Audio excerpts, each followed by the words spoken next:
কোন পর্যন্ত পড়ানো হয়েছিল মনে আছে আপনাদের? লাস্ট ক্লাসে কোন পর্যন্ত পড়েছিলেন?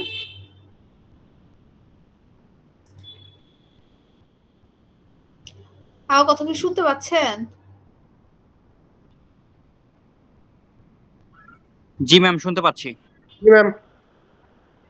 লাস্ট ক্লাসে কোন পর্যন্ত পড়েছিলেন বলো তো?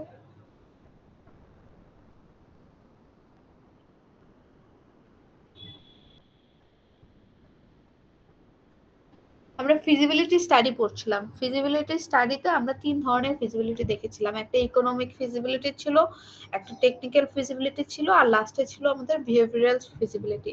তো আজকে আমরা যেগুলো দেখবো সেটা হচ্ছে ফিজিবিলিটি অ্যানালিসিস আমরা কিভাবে করতে পারি। এটার জন্য আমরা ৮টা স্টেপ ফলো করব। প্রথম যে স্টেপ সেটা হচ্ছে আমাদের একটা টিম ক্রিয়েট করতে হবে এবং সেখানে একজনকে টিম লিডার হিসেবে অ্যাসাইন করতে হবে।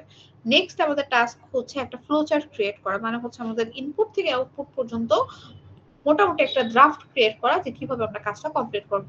এরপরে হচ্ছে আমরা কিভাবে কাজটা কমপ্লিট করব, এই পোর্শনটা যখন আসবে তখন আমাদের কাছে কিন্তু মাল্টিপল অপশন আসবে যে কিভাবে আমরা আমাদের কাজটা কমপ্লিট করতে পারি। হয়তো বা কোনো কিছু ক্রয় করার জন্য বা হার্ডওয়্যার রিকোয়ারমেন্টস এর জন্য যে কোনো প্রয়োজনে আমাদের হাতে কিন্তু মাল্টিপল অপশন থাকতে পারে।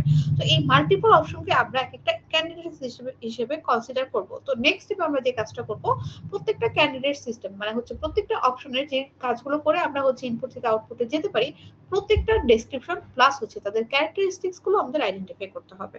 তো যখন আমরা ক্যারেক্টারিস্টিক্স এবং ডেসক্রিপশন আইডেন্টিফাই করব, দেন আমাদের কাজ হচ্ছে সেখান থেকে অ্যাডভান্টেজ, প্রত্যেকটা সিস্টেম বা প্রত্যেকটা ক্রাইটেরিয়ার অ্যাডভান্টেজ এবং ডিসঅ্যাডভান্টেজ গুলো আমরা নোট ডাউন করব। অ্যাডভান্টেজ এবং ডিসঅ্যাডভান্টেজ নোট ডাউন করার পরে আমাদের হচ্ছে আমাদের কি প্রয়োজন সেই অনুযায়ী আমরা তাদেরকে ওয়েট অ্যানালাইসিস করব বা হচ্ছে তাদের যেই অ্যাডভান্টেজ এবং প্রোস এন্ড কনস গুলো আমরা পেয়েছি সেটাকে আমাদের প্রয়োজনের সাথে আমরা ম্যাপ করব, যেটাকে জন্য আমরা ইউজ করব যে ওয়েট সিস্টেম পারফরম্যান্স অ্যানালিসিস। মানে হচ্ছে আমরা আমাদের যে কাজগুলো বেশি প্রয়োজন সেটার ওয়েট আমরা বেশি করে দিব, আর যেগুলো আমাদের হচ্ছে রিকোয়ারমেন্টস এর নিচে দিয়ে থাকবে তাদের ওয়েট আমরা কম করে অ্যাসাইন করব। তো এটা করার ফলে কি হবে, আমাদের একটা কোয়ান্টিটিভ অ্যানালিসিস করতে পারবো এবং আমরা ফাইন্ড আউট করতে পারবো আমাদের রিকোয়ারমেন্টস অনুযায়ী কোন ক্যান্ডিডেট সিস্টেমটা বেস্ট হবে, যেটা বেস্ট পারফর্ম করবে বা যেটার হচ্ছে স্কোর আমাদের হাইয়েস্ট আসবে সেটাকে আমরা ক্যান্ডিডেট সিস্টেম হিসেবে ধরে নিব। আর আমরা যদি প্রজেক্ট লিডার বা হচ্ছে হায়ার র্যাঙ্কে যারা থাকবে তাদের দ্বারা এটার অ্যাপ্রুভাল পেয়ে যাই, লাস্ট হচ্ছে পাওয়ার জন্য আমাদের একটা রিপোর্ট রেডি করতে হবে যে কেন আমরা এটাকে বেস্ট ক্যান্ডিডেট সিস্টেম ধরছি। এটা যদি ফাইনালাইজ হয় দেন আমরা ইমপ্লিমেন্ট বা ডিজাইন পোর্শনে চলে যাব। তো এটা ছিল আমাদের কিভাবে ফিজিবিলিটি অ্যানালিসিস করতে হয় তার একটা মোটামুটি আইডিয়া। তো আমরা যদি ইন ডিটেলসে যাই, তো প্রথম আমাদের যেটা টাস্ক ছিল সেটা ছিল একটা প্রজেক্ট টিম এবং একজন টিম লিডার অ্যাসাইন করা। এখন এটার ক্ষেত্রে আমাদের বেশ কিছু জিনিস মাথায় রাখতে হবে। প্রথমত আমাদের কাজটা কতটুকু কমপ্লিকেটেড। আমাদের কাজ যদি অনেক বেশি কমপ্লিকেটেড হয় তখন আমাদের কি করতে হবে, যে পার্সন গুলো নিয়ে আমি আমাদের প্রজেক্ট টিমটা গঠন করব তাদের প্রত্যেকের এক্সপিরিয়েন্স থাকা লাগবে, স্কিল থাকা লাগবে, প্লাস হচ্ছে তাদের সেই কোয়ালিটিটা থাকা লাগবে। আমরা যদি নর্মাল কোনো কাজ করতে যাই আমরা কিন্তু সাধারণ যে পার্সন গুলো আছে তাদেরকে নিয়ে টিমটা অ্যারেঞ্জ করতে পারি, কিন্তু যখন আমরা কোনো ক্রিটিক্যাল কাজ করতে যাব তখন অবশ্যই আমাদের খেয়াল রাখতে হবে যেন আমাদের প্রজেক্ট টিমটা সেই স্কিল থাকে এবং তারা যেন যে কোনো কমপ্লেক্স ক্রিটিক্যাল স্টাডি ক্র্যাক করতে পারে এবং প্রবলেমটা সলভ করতে পারে। আর সেই যতগুলো মানুষ নেবেন এটাও ডিপেন্ড করবে আপনার কাজের উপরে। যখন আপনাদের কাজটা অনেক বড় হবে তখন সেই অনুযায়ী আমাদের প্রজেক্ট টিমটা কি হবে, বড় হবে। আর যদি আমাদের ছোট কাজ হয় সেক্ষেত্রে একজন বা দুইজন বা তিনজনে আমাদের প্রজেক্ট টিমটা আমাদের ফর্ম করতে হবে। আর তার মধ্যে যে হচ্ছে মোস্ট সিনিয়র থাকবে, যার এক্সপিরিয়েন্স সবচেয়ে বেশি থাকবে এবং যার মধ্যে লিডারশিপ কোয়ালিটি থাকবে তাকে আমরা প্রজেক্ট লিডার হিসেবে অ্যাসাইন করব। তো একটা মানুষের অনেক বেশি স্কিল আছে কিন্তু সে কাউকে কাজ বোঝাতে পারে না, তার লিডারশিপ কোনো কোয়ালিটি নেই, তাকে তো অবশ্যই প্রজেক্ট লিডার হিসেবে অ্যাসাইন করা যাবে না। তো অবশ্যই এই কনসিডার বা এই ক্রাইটেরিয়া গুলো দেখে আমরা প্রথমে যে কাজটা করব যে আমাদের জনবল বা মানুষকে আমরা সিলেক্ট করবো যে কাদের দিয়ে আমরা এই কাজটা করতে যাচ্ছি। তো আমরা যদি একবার ডিসাইড করে ফেলি যে এই পার্সন গুলো দিয়ে, ধরেন একটা সফটওয়্যার কোম্পানিতে আপনি কাজ করতে চাচ্ছেন, সেখানে একটা আপনাদের কাস্টমার রিকোয়ারমেন্টস অনুযায়ী এমন আসছে যে একটা ওয়েব অ্যাপ্লিকেশন বানাতে হবে। তো ওয়েব অ্যাপ্লিকেশন বানাতে হবে, তো এইটার জন্য তো আগে আমাকে ডেভেলপার নিতে হবে। ডেভেলপার নিয়ে আমাদের কাজটা যদি অনেক বড় হয় এবং টাইম কম যদি থাকে তাহলে আমাদের কি বেশি সংখ্যক পার্সন নিয়ে একটা টিম গঠন করতে হবে। তাদের মধ্যে যাদের লিডারশিপ কোয়ালিটি আছে বা যারা এক্সপিরিয়েন্স তাদের মধ্যে একজনকে প্রজেক্ট লিডার হিসেবে কনসিডার করতে হবে। তো যখন আমাদের ম্যান পাওয়ার হয়ে যাবে আমাদের নেক্সট ফোকাস থাকবে কিসে? নেক্সট ফোকাস থাকবে আমরা কাজটা কিভাবে করতে পারবো। তো সেই কাজটা করার জন্য আমরা যে ড্রাফটটা ক্রিয়েট করব, যেটা ফলো করে স্টেপ বাই স্টেপ আমরা সিস্টেমটা ডিজাইন করব, সেটা আমরা হচ্ছে ফ্লো চার্টের মাধ্যমে করব বা ফ্লো ডায়াগ্রাম। তো এই ফ্লো চার্টের বেস্ট একটা অপশন ছিল আমাদের ডিএফডি বা ডেটা ফ্লো ডায়াগ্রাম, যেটার মধ্যে আমরা অ্যাকচুয়ালি একটা ডায়াগ্রাম দিয়ে দেখতে পাচ্ছিলাম যে কিভাবে আমাদের সিস্টেম ইনপুট থেকে আউটপুট পর্যন্ত একদম সুন্দর মতো লেভেল অনুযায়ী সিকোয়েন্সিয়ালি কাজগুলো করে। সেম ভাবে যখন একটা প্রজেক্ট কোনো প্রজেক্ট টিম একটা প্রজেক্ট ইমপ্লিমেন্ট করতে যাবে, তারা প্রথম 7 দিনে কি কাজ করবে, তারপরে কি কাজ করে, প্রত্যেকটা কাজ কিন্তু তারা স্টেপ বাই স্টেপ ফলো করবে। তো সেটার জন্য ফাইনালাইজ একটা ড্রাফট বা ফ্লোচার্ট আমাদের নেক্সট স্টেপ হিসেবে কনসিডার করতে হবে। আর যখন এই ফ্লোচার্টটা আমাদের ফাইনালাইজ হয়ে যাবে, তারপর আমাদের দেখতে হবে যে আমাদের কতগুলো পটেনশিয়াল ক্যান্ডিডেট সিস্টেম আছে। এখন ধরেন আপনার কাছে ম্যান পাওয়ার আছে, আপনি হচ্ছে ফাইনালাইজও করে ফেলেছেন। আপনাদের প্রথমে কি করতে হবে? সফটওয়্যারের জন্য আমাদের হার্ডওয়্যার রিকোয়ারমেন্টস লাগবে। হার্ডওয়্যারের মধ্যে কি কি থাকতে পারে? আমাদের একটা পিসি লাগবে, পিসি পারফরমেন্স ভালো থাকা লাগবে। একটা পিসি লাগবে না, দুইটা পিসি লাগবে, সেটা আমাদের কাজের হচ্ছে উপর ডিপেন্ড করবে। যদি অনেক বড় কাজ হয় মাল্টিপল পিসি লাগবে, যদি কম কাজ হয় তাহলে আমাদের একটা পিসিতে কাজ শেষ হয়ে যাবে। তো এই যে পিসিটা লাগবে, এই পিসির জন্য কিন্তু আমাদের মাল্টিপল ক্যান্ডিডেট সিস্টেম আছে। এখন আপনি পিসিটা নেবেন, বাজারে তো হচ্ছে আপনার 10-20টা ধরনের কোম্পানির পিসি আছে, আপনি কোনটাকে সিলেক্ট করবেন? আপনি তো ম্যান পাওয়ার সিলেক্ট করলেন, কিন্তু আপনার হচ্ছে কাজের জন্য যে এই যে হার্ডওয়্যার রিকোয়ারমেন্টস, সেটার জন্য তো আপনার মাল্টিপল ক্যান্ডিডেট সিস্টেম আছে। সেক্ষেত্রে আপনি কোনটা সিলেক্ট করবেন? তো ধরেন যে এখানে একটা এক্সাম্পল দেওয়া আছে যে হচ্ছে আমরা মাইক্রো কম্পিউটার ক্রয় করতে চাচ্ছিলাম আমাদের কাজের জন্য। তো সেটার জন্য আমরা 3টা অপশন রাখছি। একটা হচ্ছে আইবিএম এর পিসি, আর একটা হচ্ছে অ্যাপল এর, আর একটা হচ্ছে ডিজিটাল এইচপি বা ডেল, যে কোনো একটা হিসেবে আমরা কনসিডার করব। তো এই 3টার মধ্যে আমরা কোনটাকে সিলেক্ট করব আমাদের কাজের জন্য?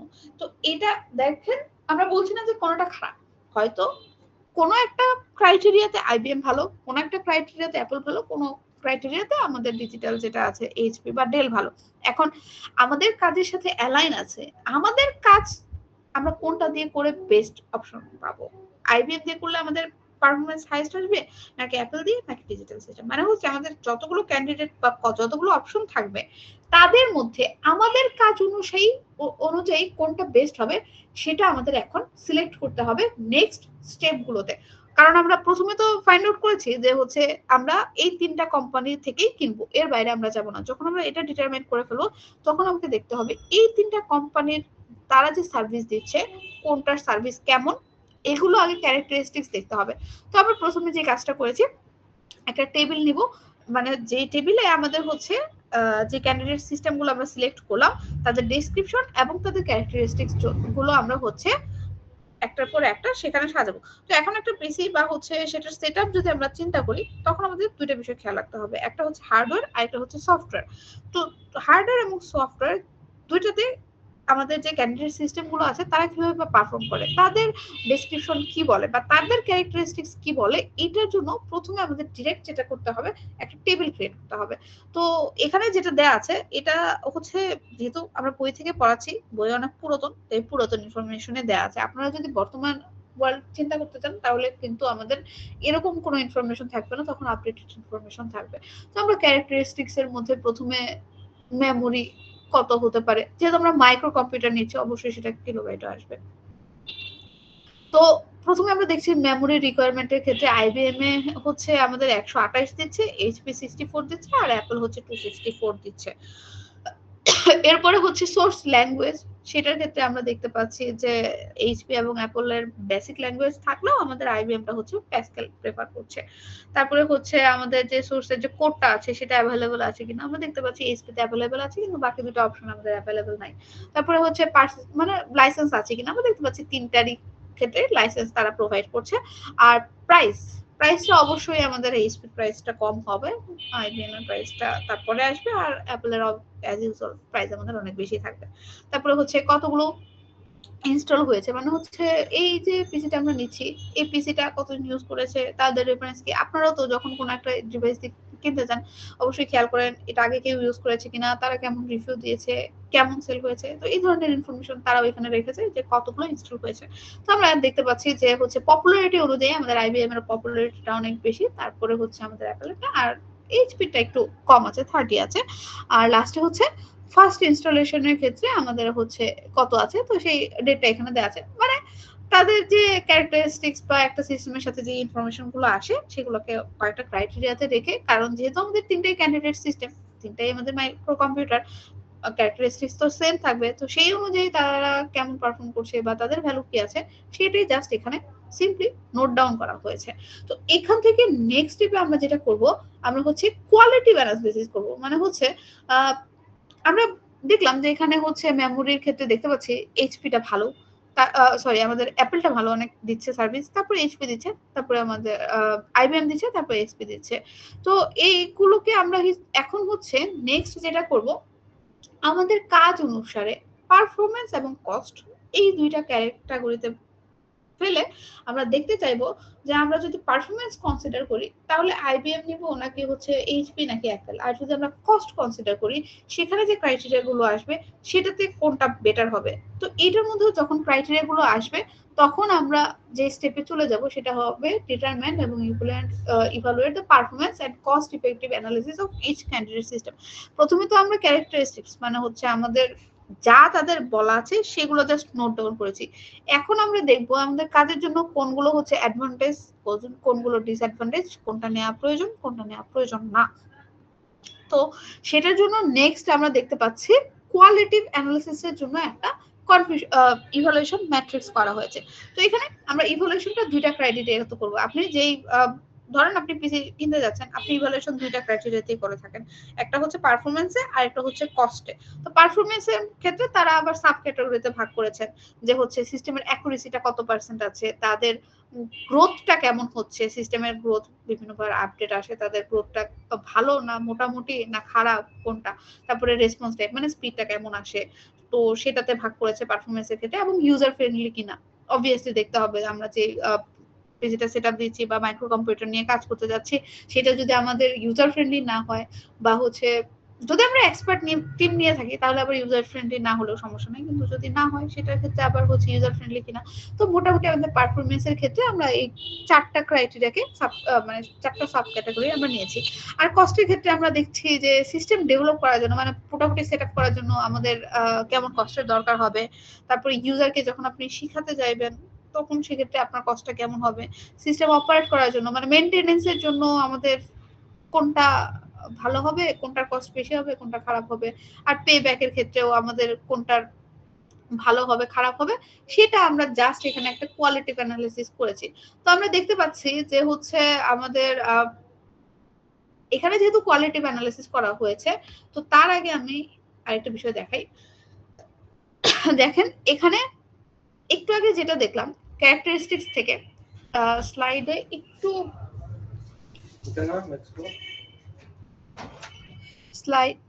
স্লাইডে হচ্ছে আমাদের একটু সিকোয়েন্সে প্রবলেম আছে। প্রথমে আসলে এই জিনিসটা আসবে যে ক্যারেক্টারিস্টিক্স গুলো আসবে, তারপরে হচ্ছে সেগুলোকে আমরা ক্যাটাগরাইজ করব, তারপরে কোয়ালিটিভ অ্যানালিসিস করব। মানে হচ্ছে প্রথমে আমরা জাস্ট তাদের ক্যারেক্টার কি কি আছে বা তাদের কি কি ইনফরমেশন তারা কি কি প্রোভাইড করছে সেগুলো আমরা লিস্ট ডাউন করব। তারপরে আমরা যেটা যাব সেটা হচ্ছে ক্যান্ডিডেট সিস্টেমের পারফরমেন্সটা কেমন আসে সেটা। তো পারফরমেন্সের ক্ষেত্রে আমরা চারটা ক্রাইটেরিয়া নিয়েছিলাম, অ্যাকুরেসি, গ্রোথ, রেসপন্স টাইম এবং হচ্ছে ইউজার ফ্রেন্ডলি কিনা। আর কস্টের ক্ষেত্রেও আমরা চারটা নিয়েছিলাম যে সিস্টেমের ডেভেলপমেন্ট বা ইউজারের ট্রেনিং এর জন্য কত কেমন কস্ট হবে, অপারেশন বা মেইনটেনেন্সে কেমন হবে, পে ব্যাকে আমাদের কেমন সময় লাগতে পারে। তো এগুলোকে আমরা যখন ক্যারেক্টারিস্টিক্স থেকে এটাকে নিয়ে আসবো তখন এটা হবে কোয়ালিটিভ অ্যানালিসিস। তো আমরা দেখতে পাচ্ছি যে আইবিএম এর অ্যাকুরেসি 99% দিয়ে থাকে, এইচপি তে 97% পেয়ে থাকে, আর অ্যাপলে কাজ করার জন্য 97% দিয়ে পেয়ে থাকে। তারপরে গ্রোথটাও হচ্ছে আমরা এখানে মোটামুটি ওখানে যে ইনফরমেশন ছিল সেটাকে ক্যাটাগরাইজ করে বা সেটাকে আমরা হচ্ছে এই ক্রাইটেরিয়াতে ফেলেছি। তো এখানে দেখতে পাচ্ছি যে রেসপন্স টাইপ সবগুলোর জন্যই সেম আছে, ইউজার ফ্রেন্ডলি কিনা এটাও মোটামুটি আমাদের আইবিএম এবং অ্যাপেলের জন্য সেম, আর হচ্ছে এইচপিটা আরেকটু বেটার পারফর্ম করবে। আর কস্টের ক্ষেত্রে আমরা দেখতে পাচ্ছি এইচপির রেঞ্জটা কম আছে আমাদের বাকি দুইটার তুলনায়। আর ইউজার ট্রেনিং এর ক্ষেত্রে কিন্তু আবার আইবিএমটা ভালো পারফর্ম করছে, বাকি দুইটার ক্ষেত্রে টাইমটা একটু বেশি লাগছে। সিস্টেম অপারেশনের ক্ষেত্রে আমরা দেখতে পাচ্ছি যে এইটার ক্ষেত্রে মেইনটেনেন্সের ক্ষেত্রে অ্যাপেলটা বেস্ট পারফর্ম করছে বাকি দুইটার তুলনায়। আর লাস্ট পেব্যাকেও আমরা দেখতে পাচ্ছি যে আমাদের অ্যাপেলের টাইমটা কম আছে, সবচেয়ে বেশি আছে আমাদের এইচপি এর টাইমটা। তো মোটামুটি আমাদের ক্রাইটেরিয়া অনুযায়ী পারফরমেন্স এবং কস্টের জন্য তাদের যে ইনফরমেশন গুলো ছিল সেটা আমরা ম্যাপিং করেছি। তো এইটা ম্যাপিং করার পরে আমরা হচ্ছে এটার কোয়ালিটিভ অ্যানালাইসিস করব, মানে হচ্ছে একটু আগে যেটা দেখলেন এটা। তো তাহলে সেই এটা থেকে কিভাবে কোয়ালিটিভ অ্যানালাইসিস করব, দেখ এটার ক্ষেত্রে খেয়াল করবেন এই ক্রাইটেরিয়াতে যেমন সিস্টেম অ্যাকুরেসি, যেগুলো এটার ক্ষেত্রে সবগুলোই 95 এর উপরে, তো আমরা সবগুলোকেই এক্সেলেন্ট হিসেবে কনসিডার করতে পারি। কিন্তু সেকেন্ডটার ক্ষেত্রে দেখেন এটা 500K দিচ্ছে, বাকি দুইটা 250 করে দিচ্ছে। তো এটাকে যদি আমরা হচ্ছে ভেরি গুড ধরি তাহলে এটাকে অবশ্যই আমাকে গুড ক্যাটাগরিতে নিতে হবে। তার মানে হচ্ছে এই ক্রাইটেরিয়া অনুযায়ী আপনাদের কোশ্চেনে এরকম একটা ফরম্যাটে দেওয়া থাকবে, বা হচ্ছে ধরেন যে ফার্স্ট দেখেছিলাম এই ক্রাইটেরিয়াটা দেওয়া থাকবে। তো এখান থেকে আপনারা অ্যাসাইন করবেন কোনটা এক্সিলেন্ট, মানে হচ্ছে যেই ক্রাইটেরিয়াতে যেটা বেস্ট থাকবে সেটাকে এক্সিলেন্ট হিসেবে অ্যাসাইন করবেন কোয়ালিটিভ অ্যানালিসিসের ক্ষেত্রে। তারপরে ক্যাটাগরি থাকবে ভেরি গুড, তারপরে গুড, তারপরে ফেয়ার, আর লাস্টে হচ্ছে ব্যাড বা যে কোনো কিছু লাস্টেরটা হতে পারে। তো দেখেন এখানে যদি আমরা এটাকে ভেরি গুড বলে থাকি, বাকি দুইটাকে আমরা কি বলবো, গুড বলবো। এটার ক্ষেত্রে সবগুলোই সেম, তাহলে এগুলোকে আমরা এক্সিলেন্ট হিসেবে কনসিডার করতে পারি। তো এটার ক্ষেত্রে এইচপিটা আমাদের ভালো পারফর্ম করবে, ইউজার ফ্রেন্ডলি বেশি হবে বাকি দুটার তুলনায়।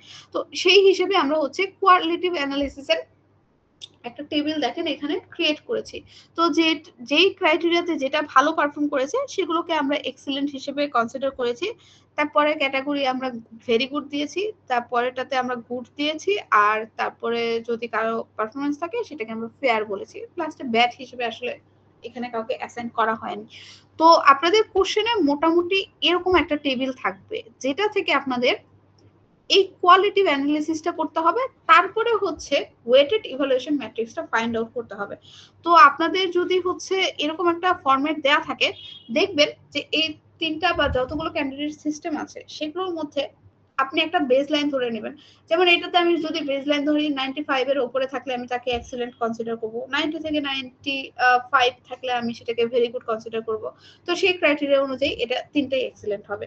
তো এটার ক্ষেত্রে আপনি ধরতে পারেন 1G হলে আপনি হচ্ছে এক্সেলেন্ট অ্যাসাইন করতেন, 500 হলে আপনি হচ্ছে ভেরি গুড করছেন, আর 250 বা নিয়ার 250 হলে আপনি সেটাকে হচ্ছে গুড হিসেবে অ্যাসাইন করছেন। এটার ক্ষেত্রে সবগুলো এক্সেলেন্ট হবে। আবার এটার ক্ষেত্রে ধরেন যেটা কম আছে সেটা আমাদের বর্তমান সময় অনুযায়ী এটাকে আমরা ভেরি গুড দিতে পারি, বাকি যেটাকে আমরা গুড বা হচ্ছে ভেরি গুড এই বা ফেয়ার এই হিসেবে আমরা অ্যাসাইন করতে পারি।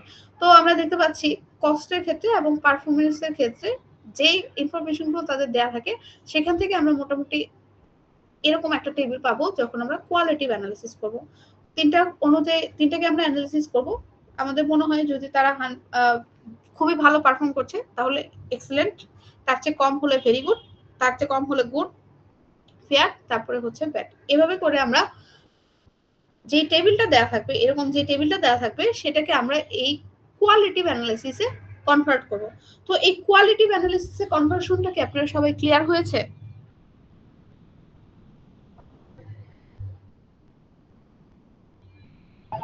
জি ম্যাম, এটা বুঝতে পারছি। আচ্ছা, এটা যদি বুঝতে পারেন, কিন্তু দেখেন এখানে যদি আমরা কোয়ালিটিভ অ্যানালিসিস করি এখান থেকে ডিরেক্ট আমরা কোনো ইনফরমেশন পেতে পারবো না, কারণ দেখেন এই ক্রাইটেরিয়াতে আমাদের মনে হচ্ছে তিনটাই ভালো। আবার যদি আমরা হচ্ছে গ্রোথটা দেখতে চাই তাহলে আমাদের আইভিএম ভালো পারফর্ম করছে। আমরা যদি হচ্ছে ইউজার ট্রেনিংটা দেখতে চাই তারপরে আইভিএম ভালো পারফর্ম করছে। কিন্তু আমরা যদি আবার হচ্ছে ধরেন ফেবেকের কথা চিন্তা করি তাহলে আমাদের অ্যাপেলটা কাজ করছে। তো এটা কাইন্ড অফ কনফিউজিং মনে হবে, কিছু ক্রাইটেরিয়াতে প্রথম ক্যান্ডিডেট সিস্টেম ভালো, কিছুটাতে সেকেন্ডটা, কিছুটাতে থার্ডটা। তাহলে আমরা সিলেক্ট কাকে পড়বো বা হচ্ছে আমাদের বেস্ট ক্যান্ডিডেট সিস্টেম কিভাবে নিয়ে আসবো। তো এই কোয়ালিটিভ অ্যানালিসিস থেকে আসলে সেটা পাওয়া পসিবল না। তো কোয়ালিটিভটাকে আমরা কোয়ান্টিটিভ অ্যানালিসিসে কনভার্ট করব। তো কোয়ান্টিটিভ অ্যানালিসিসে যখন কনভার্ট করব তখন আমাদের প্রায়োরিটি অনুযায়ী আমরা হচ্ছে সেগুলোকে ওয়েট দিব। যেগুলো আমাদের প্রায়োরিটিতে হাইয়েস্ট বা উপরে থাকবে তাদের প্রায়োরিটি আমরা 5 সেট করে দিব। যেগুলো হচ্ছে তার পরের লিস্টে থাকবে সেগুলোকে আমরা প্রায়োরিটি 4 সেট করব বা ওয়েট 4 সেট করব। তারপরে যেগুলো থাকবে লিস্টে সেগুলোকে 3, তারপরে 2, 1 এভাবে হচ্ছে আমরা ওয়েট অ্যাসাইন করে দিব। তো আপনাদের কোশ্চেনে যেটা থাকবে সেটা হচ্ছে এরকম একটা ক্যান্ডিডেট সিস্টেমের চার্ট থাকবে প্লাস হচ্ছে প্রায়োরিটি লিস্ট থাকবে। তো এখান থেকে আপনি প্রথমে কোয়ালিটিভ অ্যানালিসিসটা করবেন, আর যখন কোয়ালিটিভ অ্যানালিসিস করবেন তখন প্রায়োরিটি অনুযায়ী কোয়ান্টিটিভ অ্যানালিসিস করতে হবে। তো প্রায়োরিটি অনুযায়ী আমাদের ওয়েট অ্যাসাইন করতে হবে, আর এগুলোকেও আমাদের কোয়ান্টিটিভ ভ্যালু অ্যাসাইন করতে হবে। তো কোয়ান্টিটিভ ভ্যালুকে আপনি হচ্ছে 1 থেকে 5 রেঞ্জে করবেন। যেই পোরশনে এক্সিলেন্ট থাকবে তাকে 5 অ্যাসাইন করবেন, যেটাতে ভেরি গুড থাকবে সেটাতে 4 অ্যাসাইন করবেন, গুড থাকলে 3, ফেয়ার থাকলে 2, এভাবে করে বাকিগুলোকে আপনি অ্যাসাইন করে দিবেন। তো আমরা যদি হচ্ছে কোয়ান্টিটিভ অ্যানালিসিসটা দেখি তখন আমাদের ইভালুয়েশন ম্যাট্রিক্সটা কাইন্ড অফ এরকম হবে। তো ধরেন আমি প্রায়োরিটিতে ফার্স্টে পয়েন্টে যেটা লিখেছি সেখানে আমি লিখেছি যে আমার প্রধান প্রায়োরিটি হবে সিস্টেম ডেভেলপমেন্টের ক্ষেত্রে কোন ক্যান্ডিডেট সিস্টেমটা বেস্ট হবে, এটা আমার ফার্স্ট প্রায়োরিটি। আমার সেকেন্ড প্রায়োরিটি থাকবে গ্রোথ পটেনশিয়াল কার সবচেয়ে বেশি। থার্ডের ক্ষেত্রে আমি তিনটাকে কনসিডার করব, সিস্টেমের অ্যাকুরেসি, তারপরে হচ্ছে ইউজারের ট্রেনিং, আর লাস্টে হচ্ছে আমাদের পেব্যাক।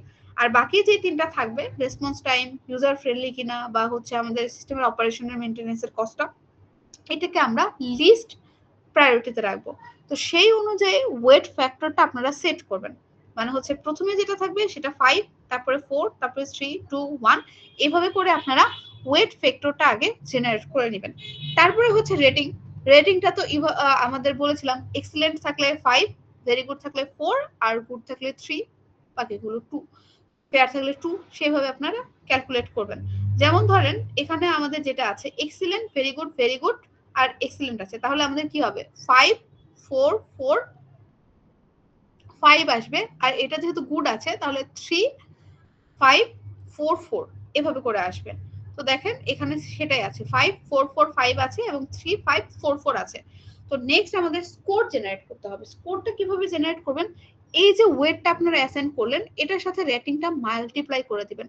3 এর সাথে 5 মাল্টিপ্লাই করলে 15, এভাবে করে প্রত্যেকটা ক্রাইটেরিয়া এবং প্রত্যেকটা ক্যান্ডিডেট সিস্টেমের জন্য আমরা স্কোরটা ফাইন্ড আউট করব। তো যতগুলো স্কোর আমাদের আসবে লাস্টে সেগুলোকে আমরা সাম করব। সাম করার পরে যার সামেশন হাইয়েস্ট আসবে সেটাই হবে আমাদের বেস্ট ক্যান্ডিডেট সিস্টেম। যেমন দেখেন এইচপি এর ক্ষেত্রে আমাদের কোয়ালিটিভ অ্যানালিসিসে কি ছিল, excellent, good, very good, very good, very good, good, fair, good. তাহলে আমাদের কি হবে 5, 3, 4, 4, তারপরে হচ্ছে 4, 3, 2, 3 আছে, কারণ প্রথমটা এক্সিলেন্ট ছিল, তারপরে এটা গুড ছিল, পরের যেটা ভেরি গুড ছিল, কস্টের ক্ষেত্রে এটা ভেরি গুড ছিল, এটা হচ্ছে আমাদের গুড ছিল, তারপরে ফেয়ার ছিল, আর লাস্টে গুড ছিল। তো সেটাকেও আমরা কি করব, এই 5 কে এই ওয়েট দিয়ে মাল্টিপ্লাই করে আমরা স্কোর জেনারেট করব। দেখেন 5 আর 3 15 আসছে, 4 আর 3 12, তারপরে হচ্ছে 2 and 4, এভাবে করে প্রত্যেকটা ক্যান্ডিডেট সিস্টেমের জন্য আমরা স্কোর জেনারেট করব, আর লাস্টে হচ্ছে স্কোরগুলোকে আমরা ক্যালকুলেট করে টোটাল যে স্কোরটা সেটা পাবো। আর এই টোটাল স্কোর যার হাইয়েস্ট আসবে সেটাই হচ্ছে আমাদের বেস্ট ক্যান্ডিডেট সিস্টেম আসবে। তো আপনাকে যদি হচ্ছে কোশ্চেনে এই পোরশন দেয়া থাকে, এই টেবিলটা ক্যান্ডিডেট সিস্টেমের এই টেবিলটা দেয়া থাকে আর একটা প্রায়োরিটি লিস্ট দেয়া থাকে, আপনারা এটা জেনারেট করতে পারবেন না, বা হচ্ছে বলতে পারবেন না কোনটা হচ্ছে বেস্ট ক্যান্ডিডেট সিস্টেম? পারবেন কি? জি ম্যাম। আপনাদের কিন্তু কোশ্চেনে এরকম আসতে পারে, হয়তো আমি হচ্ছে এখানের ভ্যালুগুলো চেঞ্জ করে দিলাম, কোনটাতে 80 দিলাম, কোনটাতে 70, কোনটাতে 60। তো আপনি তখন চিন্তা করবেন 80 এর উপরে সেটাকে তাহলে ভেরি গুড দেওয়া যায়, 70 এর উপরে সেটা গুড দেওয়া যায়, 60 এর নিচে সেটাকে হচ্ছে ফেয়ার দেওয়া যায়। সেভাবে করে প্রথমে হচ্ছে কোয়ালিটিভ ম্যাট্রিক্সটা ক্রিয়েট করবেন, আর যেটা হচ্ছে আপনাদের প্রায়োরিটি লিস্ট দেওয়া হবে সেখান থেকে ওয়েটটা আগে জেনারেট করে নেবেন, তারপরে হচ্ছে স্কোর ফাইন্ড আউট করবেন, সেটা সাবমিশন করে দেখাবেন, যেটা আর বেশি আসবে সেটাকে সিলেক্ট করে দিবেন। আর যখন আপনি কোন একটা ক্যান্ডিডেট সিস্টেম সিলেক্ট করবেন সেটার উপর বেস করে আপনাকে একটা রিপোর্ট লিখতে হবে। তো এখানে আমরা দেখছি ফিজিবিলিটি অ্যানালিসিস করার পরে আমাদের এই কাজের জন্য আইবিএম পিসিটা হচ্ছে টপ চয়েস হবে। আর তারপরে যদি আমরা কনসিডার করি তখন অ্যাপলটা আসবে, আর লাস্টে লিস্ট ফেভারিটে আমাদের এইচপিটা আসবে। তো এইটা আমরা যে হচ্ছে অ্যানালিসিস করলাম, এটার উপরে আমাদের একটা ফিজিবিলিটি রিপোর্ট লিখতে হবে। তো এই রিপোর্টে কি থাকবে? তো এই রিপোর্টে থাকবে যে কেন আমাদের, এটা খুবই ফর্মাল হবে, এটা হচ্ছে টিম লিডারের থ্রুতে, আমাদের টিম লিডারের উপরে যারা থাকবে, ম্যানেজার বা হচ্ছে যারা আমাদের বা হচ্ছে যারা এই কাজটা করে নিতে চাচ্ছে, তাদের দিয়ে যখন আমাদের এই ফাইনাল রিপোর্টটা অ্যাপ্রুভ হবে তখনই আমরা ডিজাইন বা নেক্সট ইমপ্লিমেন্টেশনে চলে যাব। যদি এমন হয় যে আপনি এরকম একটা রিপোর্ট জেনারেট করে দিয়েছেন কিন্তু তাদের মনে হচ্ছে যে না, আমাদের আসলে যেটা জেনারেট করেছি আপনাদের ওয়েট ফ্যাক্টরটা সেম আসেনি, বা প্রায়োরিটি লিস্ট আমরা চেঞ্জ করতে চাচ্ছি। অনেক সময় হয় না যে ইউজার একটা প্রথমে প্রায়োরিটি লিস্ট দিয়েছে, তারপর আবার চেঞ্জ করে অন্যরকম চাচ্ছে। তো সেই অনুযায়ী আমাদের কি করতে হবে, আবার এগুলোকে চেঞ্জ করে দেখতে হবে। তখন তো আমাদের হচ্ছে যে যার স্কোর বেশি আসবে তাকে আবার হচ্ছে বেস্ট ক্যান্ডিডেট সিস্টেম হিসেবে অ্যাসাইন করতে হবে, সেই অনুযায়ী আমাদের রিপোর্ট লিখতে হবে। আর ফাইনালি যদি সেটা অ্যাপ্রুভ হয়ে যায় তারপরে আমরা নেক্সট ডিজাইন বা হচ্ছে ইমপ্লিমেন্টেশন এই স্টেজে আমরা চলে যাব। তো এটা ছিল ফিজিবিলিটি স্টাডি, যেটার মাধ্যমে আমরা কোনো একটা সিস্টেম ইমপ্লিমেন্টেশনের ক্ষেত্রে বেস্ট যে ক্রাইটেরিয়া বা বেস্ট যে পাথটা সেটা সিলেক্ট করতে পারি। তো আপনাদের কোশ্চেন আসলে এরকমই আসবে, একটা কয়েকটা ক্যান্ডিডেট সিস্টেম দেওয়া থাকবে, তাদের হচ্ছে বিভিন্ন ক্রাইটেরিয়া দেওয়া থাকবে, আর একটা লিস্ট দেওয়া থাকবে, আপনাদের বলা হবে যে এখান থেকে বেস্ট ক্যান্ডিডেট সিস্টেমটা weighted candidate evaluation matrix generate করার মাধ্যমে সিলেক্ট করুন। পারবেন না এই ধরনের কোশ্চেন আসলে আনসার করতে?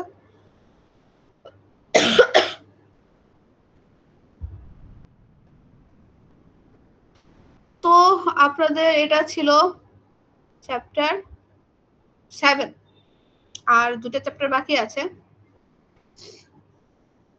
এই চ্যাপ্টার নিয়ে কারো কোনো কোশ্চেন আছে ফিজিবিলিটি অ্যানালিসিস নিয়ে? ফিজিবিলিটি অ্যানালিসিস এর ক্ষেত্রে প্রথম দিকে কিন্তু আপনাদের থিওরিটিক্যাল পড়াশোনাই আছে, লাস্টে জাস্ট একটা ম্যাথ আছে, ওই ওয়েটেড ইভালুয়েশন ম্যাট্রিক্স জেনারেট করা ছাড়া আর তেমন কোনো এখানে টপিক নাই। প্রথম দিকে থিওরিগুলো পড়বেন আর লাস্টে ম্যাথটা প্র্যাকটিস করে যাবেন, তাহলেই হবে এই চ্যাপ্টারের জন্য। এই চ্যাপ্টারে কারো কোনো কনফিউশন আছে, কোনো টপিক রিপিট করতে হবে কি?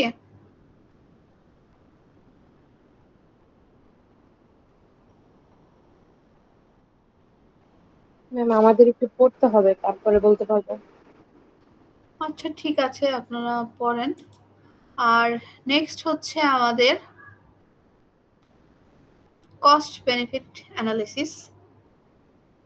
আমরা যখন হচ্ছে ফিজিবিলিটি স্টাডি করি তখন আমি হচ্ছে আপনাদের ইকোনমিক্যাল ফিজিবিলিটি অ্যানালিসিস করার জন্য একটা কথা বলেছিলাম যে আমাদের দেখতে হবে কস্টটা যেন কখনোই আমাদের বেনিফিটের চেয়ে উপরে না যায়, বা হচ্ছে আমাদের বেনিফিট যেটা আছে সেটা অলওয়েজ কস্টের চেয়ে বেশি থাকে। তো নেক্সট যে চ্যাপ্টার 8 সেটা মূলত এটার উপরেই, যে কিভাবে আমরা কস্ট এবং বেনিফিটটা অ্যানালিসিস করতে পারি। আমার হচ্ছে গলার অবস্থা আজকে খুবই খারাপ, আপনাদের আজকে এই পর্যন্তই থাক, নেক্সট দিন আমরা হচ্ছে এটা স্টার্ট করব, ঠিক আছে? Okay ma'am. সিআর টু অ্যাটেন্ডেন্সটা দিয়ে দেন, আমি তাহলে এরপরে ক্লাসটা এন্ড করে দেব।